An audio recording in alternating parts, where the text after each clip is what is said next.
Hey guys, today is a great day because I get to review this 2014 Porsche Boxster, which is a fantastic car.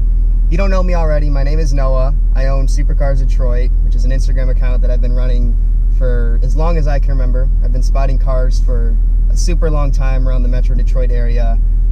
So I'm going to review this Porsche today, and let's just see how it goes.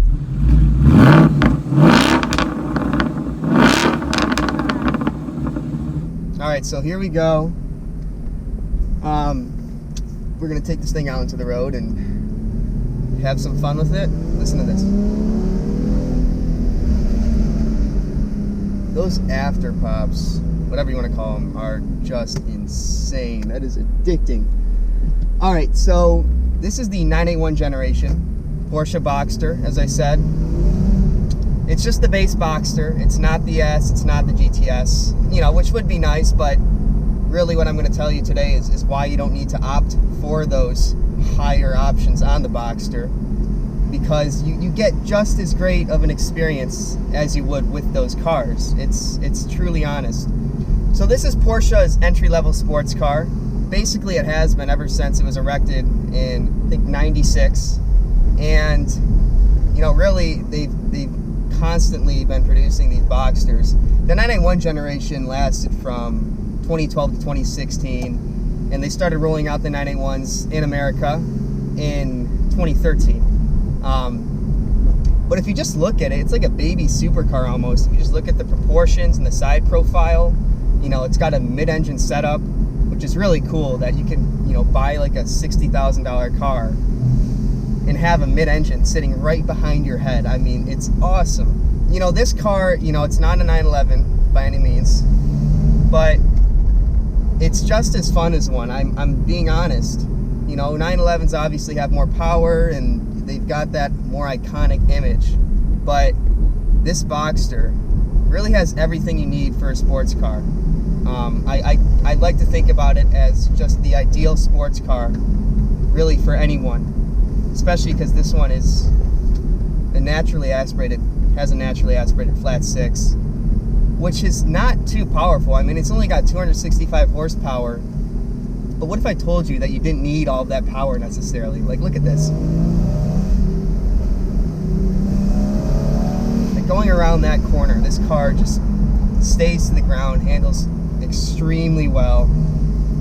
So this, yeah, as I said, only has 265 horsepower and 206 pound-feet of torque, coming from a naturally aspirated flat six. It only does 0 to 60 in like 5.5 seconds, which is not fast. This car, it's not fast, you know, but it's quick and it's nimble. And honestly, that really delivers the true experience that I think most, well, what I personally look for in a sports car, something that delivers that fun, visceral experience. You know, as I go around this curve here, you'll see it's a beautiful road, by the way. You know, the S models and the GTS models, you know, you're going to pay a little more of a pretty penny for those if you do end up, you know, wanting something that's a little faster. But this car delivers the entire package.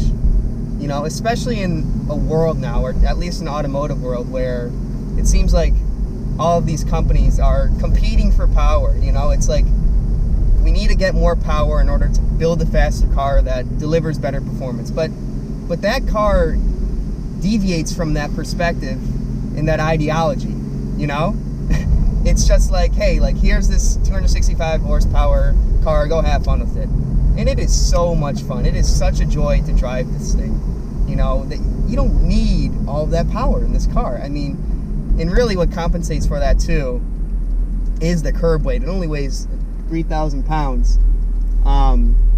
So that obviously helps it too. And the fact that it has such a, you ready? You see, it's still fast.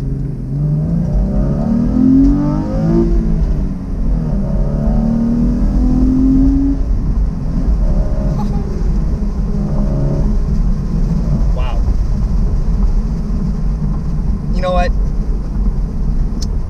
You could get a faster car, as I said, but this, especially with the 6-speed manual, which this car has, no PDK transmission.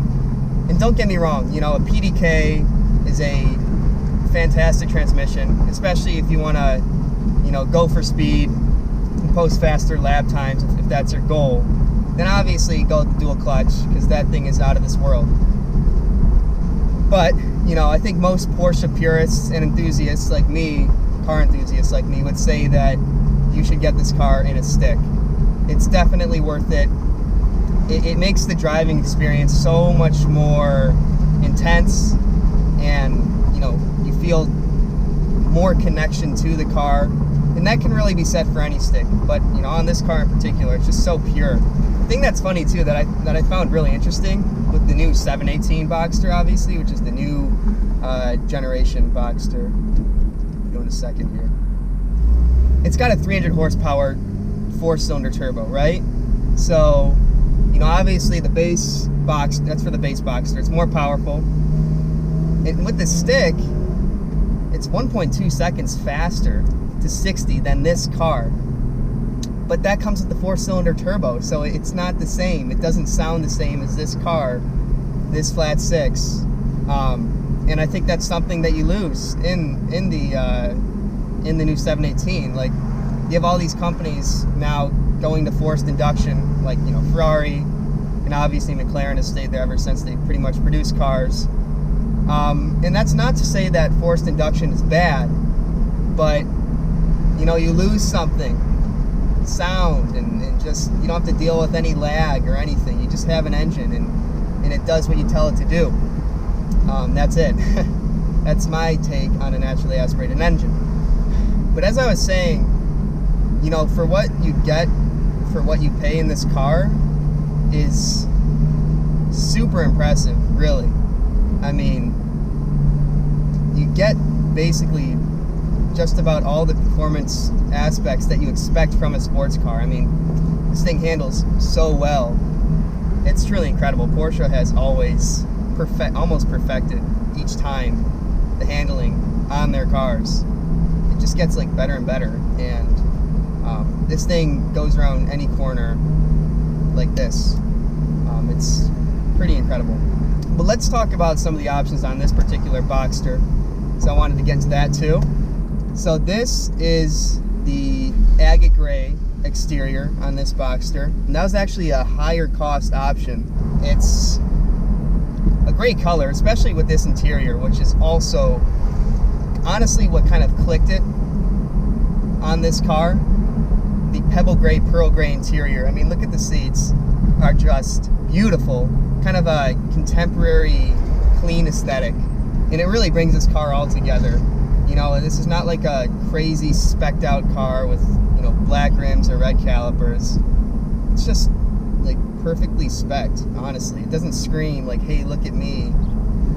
And also, you know, it's got the Boxster S rims, the 19-inch rims, which are also an added option, which, you know, look much better with this car. Also, as I was saying with the interior, one of my favorite parts actually with how it's laid out is it has this really nice leather over this gauge cluster right in front of me. And so like when you're pulling up to anywhere, that's what people see. It kind of stands out. It's kind of just like a neat little basic thing that stands out on this car. This car does not have the Sport Chrono package. You know, the steering wheel is completely it's just a steering wheel. It has no buttons on it or anything. And, you know, for convenience purposes, that, you know, you kind of lose that, but I like to look at the bright side and say it almost accentuates the driving experience that this car has instilled in it, because you just have a steering wheel with nothing on it, and it's just you and the car. You know, that's basically what it becomes at that point. So I personally like that. You know, I could be switching the volume and all that stuff up on the steering wheel, but it really needs that, man. This is a Porsche, man. Listen to the engine. Some other little things I like about this car too are the automatically adjustable spoiler. I'll show you what that looks like right now. As I said, this thing is like a baby supercar. It's got, you know, a bunch of little neat fixtures on it that kind of make it feel like a supercar, even though, you know, it is a sports car, and it's a true sports car, true to its name. But you can put that up and down with the button right here. Speaking of other buttons, this car, you know, it doesn't have the sport exhaust option. It still sounds great. But you've got the sport mode, which loosens the revs, kind of enhances throttle response, stiffens the suspension, PSM. And this thing just all of a sudden kind of becomes more of a track car when you put it in that sport mode. It definitely sounds much better, and driving it kind of on these roads here on the lake,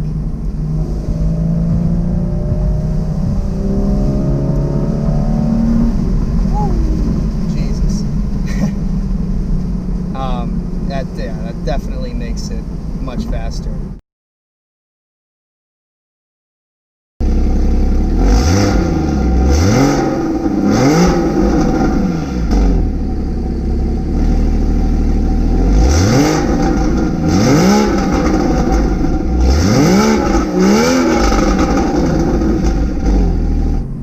Pretty sure I've talked about most things in this car, but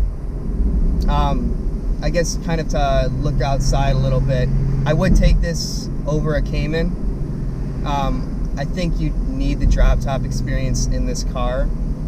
It just makes it so much more thrilling. I mean, just so much more fun, really, just to have it. You can obviously hear that engine much better when you've got the top down and just feel the air. It's really necessary. And it's actually interesting because the Cayman on the 981 generation does have 10 more horsepower than the Boxster, but I mean, it doesn't really make too much of a difference, right? Especially when you have this top down. Really, what I want people to take from this car is that I think it's just the sheer fact that people don't see it as a special car that makes it that much more special, you know? It's not like a GT3 or a 911 or anything, you know, it's just a base Boxster. Some people would even go as far to say that it's a poor man's Porsche, but this car is just so proper. It's great. I think this will put a smile on anyone's face. It sure does for me, as you can see. But, you know, what more can I really say? So obviously Porsches are getting more and more expensive nowadays as we delve into more modern times, with more technology and all that good stuff. But, you know, first of all, this car does have some, you know, modern features, but I think it's the lack of certain features on this car that makes it that much more special and that much more of a special driving experience. And really, this car, you can get it today on the market for like $30,000. Like a base Boxster like this is not that much. It's used, so you can just go out and buy one. The MSRP on this car was I think it was $62,000. It wasn't fully loaded with options. I mean, this thing's got great options. The highest costing option actually was the infotainment system, and these Bose speakers really pump incredible sound. And this thing is like a stereo car too. Not only does it sound good from the exhaust, but it sounds great when you play music too and everything. So have the top down, play music, listen to whatever you want. And this thing just delivers the full package. You've got it all here. This could honestly be a daily car. It's got a frunk and a trunk. Because the engine's so low to the ground, you can only access it from the bottom of the car itself. So, you know, that's pretty cool actually. Like, some of my friends ask me, so where's the engine? It's under the car, guys. And they'll be like, why? Well, this thing's got a low center of gravity, that's why. So I hope you guys enjoyed this video. This was definitely fun shooting the Porsche today. A special thanks to my friend Josh for helping me do some of the B-roll for this video. And we got some really cool shots out on the road. But hope you guys enjoyed it. And until next time, this is No Kel Auto.